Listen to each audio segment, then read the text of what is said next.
Vous êtes sur Média 1, merci de nous rester fidèles et soyez les bienvenus dans ce nouveau numéro de l'invité de la rédaction. Une révision du Code de la famille, c'est la recommandation faite par le collectif des féministes du Sénégal.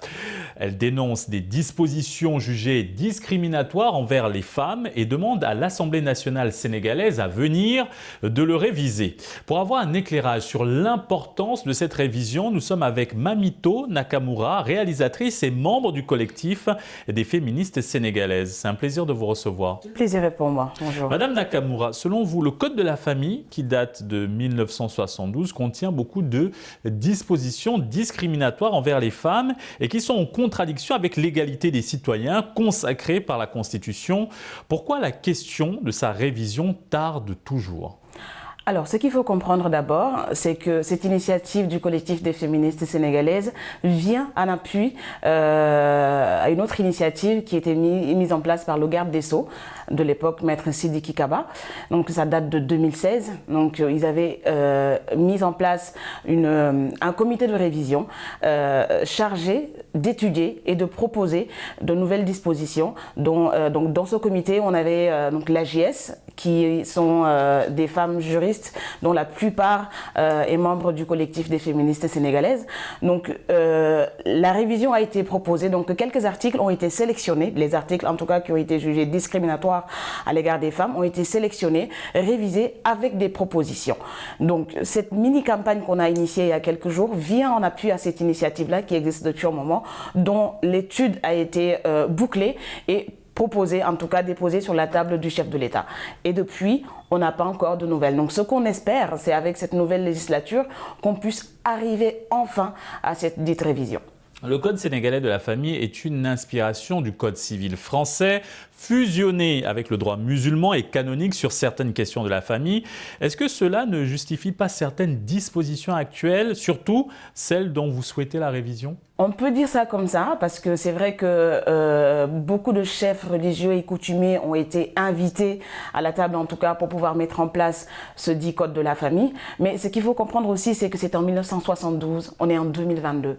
Donc 50 ans après, la société sénégalaise a évolué. Toutes les sociétés ont évolué. Les Sénégalais et les Sénégalaises ont évolué. Donc pour nous, c'est juste normal que ce code soit revu au goût du jour par rapport à cette évolution de la société sénégalaise, à cette évolution des Sénégalais et surtout de la femme sénégalaise qui n'est plus ce qu'elle était en 1972.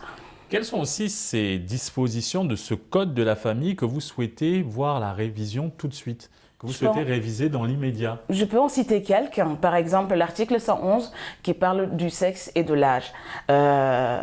Pour l'instant, c'est le garçon, enfin l'âge légal du mariage chez le garçon est de 18 ans, chez la fille c'est de 16 ans.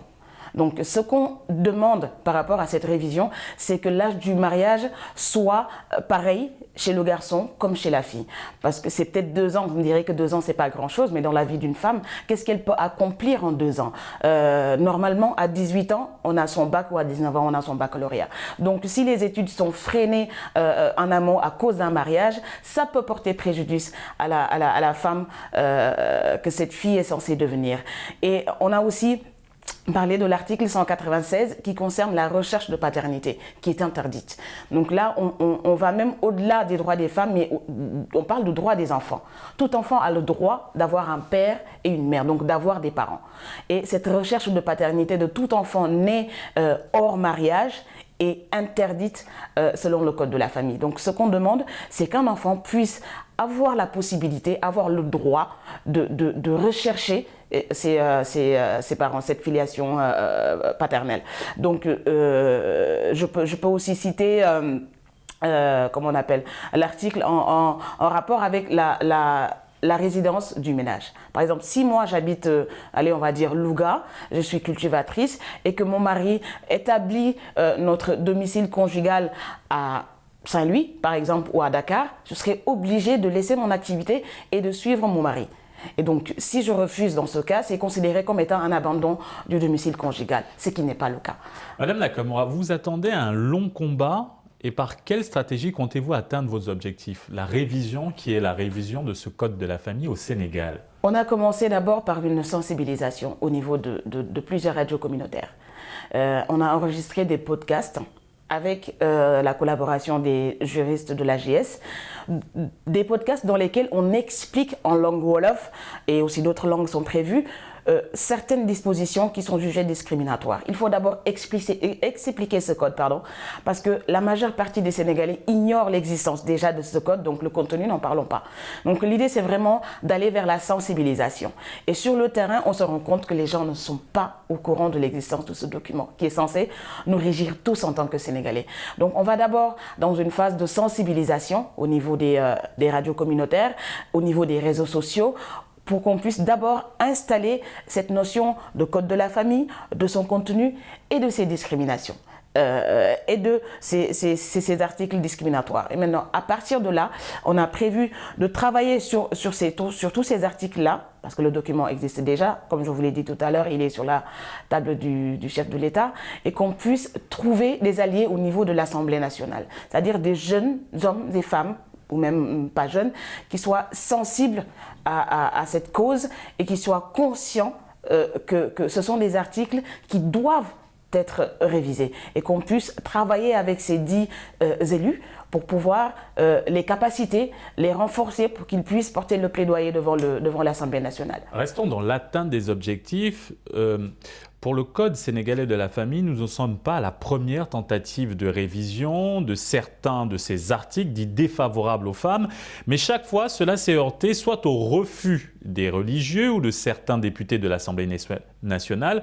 Prévoyez-vous d'aller à la rencontre du clergé, de ces autorités religieuses et coutumières pour porter le plaidoyer et leur faire comprendre l'utilité de cette révision? Bien sûr, parce qu'on est un pays de consensus, on est un pays de dialogue. On aime bien discuter, échanger pour trouver des solutions. On n'est pas là pour tordre le bras ou pour forcer les choses. Parce que ce n'est pas que pour nous. Moi, personnellement, je peux dire que c'est en partie, pas forcément pour moi, mais pour d'autres femmes que moi j'ai eu à rencontrer sur le terrain et qui rencontrent beaucoup de difficultés causées par ce dit code. Et donc, c'est normal d'aller à la rencontre de toutes ces autorités dont vous parlez, qu'elles soient étatiques, religieuses, coutumières, pour d'abord discuter. Parce que on doit d'abord discuter de toutes choses avant de trouver un compromis, avant de trouver quelque chose qui pourra arranger tous les Sénégalais. Ce n'est pas que pour les femmes, c'est aussi pour les hommes et les enfants. Il ne faut pas qu'on voit juste un combat féministe de femmes qui parle de choses qui concernent uniquement les femmes. Ça ne concerne pas que les femmes, ça concerne aussi les hommes et les enfants. Donc, ce processus de sensibilisation implique aussi les autorités religieuses et coutumières, parce que peut-être que même ils ne savent pas ce qu'il y a dedans. Et parce que, en fait, moi, je peux dire que c'est quand j'ai commencé à travailler dans ce processus que Alors, Madame Nakamura, selon vous, pourquoi il y a une telle méconnaissance de ce code de la famille? Écoutez, c'est un code qui n'est pas très vulgarisé. Je l'avoue, même ceux qui sont, on va dire, intellectuels, qui ont fait des études ou qui ont des postes de responsabilité, ignorent le contenu de ce code, à part ceux qui y travaillent, par exemple les juristes ou en tout cas ceux qui sont dans le milieu du droit. Mais le Sénégalais lambda, il n'est pas au courant forcément de l'existence du code, donc le contenu, n'en parlons pas. Donc il faut qu'on a jugé nécessaire de d'abord sensibiliser, de d'abord porter à la connaissance de tous les Sénégalais de ce que c'est que ce code de la famille, parce qu'on est Sénégalais, c'est ce code qui nous régit, on ne peut pas passer outre. Donc il faut qu'on sache d'abord ce qu'il en est avant d'envisager une réforme. Comme je vous ai dit tout à l'heure, le comité existe depuis un moment, le travail a été fait, les propositions ont été faites et ça a été déposé sur la table du chef de l'État. Maintenant, on l'interpelle aussi sur ce rapport-là, qui puisse refaire surface. D'abord, avant qu'on arrive peut-être à l'Assemblée nationale, peut-être que cette campagne portera ses fruits, le président pourra se dire « Ah ben enfin, il y avait un rapport qui a été déposé », qu'on puisse ressortir ce rapport des tiroirs et qu'on puisse l'étudier à nouveau et inviter toutes les parties prenantes. C'est-à-dire, ce n'est pas que les juristes, les agents de santé ou les agents du ministère de la Femme, il y a aussi ces autorités dont vous parlez, et les Sénégalais. Les Badiane-Ngor, par exemple, elles sont très proches de la communauté et elles peuvent apporter leur soutien à ce combat-là et elles sont impliquées à 100%. Avant de clore cet entretien, intéressons-nous un instant au collectif des féministes du Sénégal. Qu'en est-il de votre association, de ses membres et de ses principales missions? Alors, la principale mission, c'est pour lutter pour les droits des femmes. Je pense que ça, c'est connu de tous. Donc en fait, c'est un groupe de femmes. Ça fait 3 ou 4 ans qu'on est ensemble.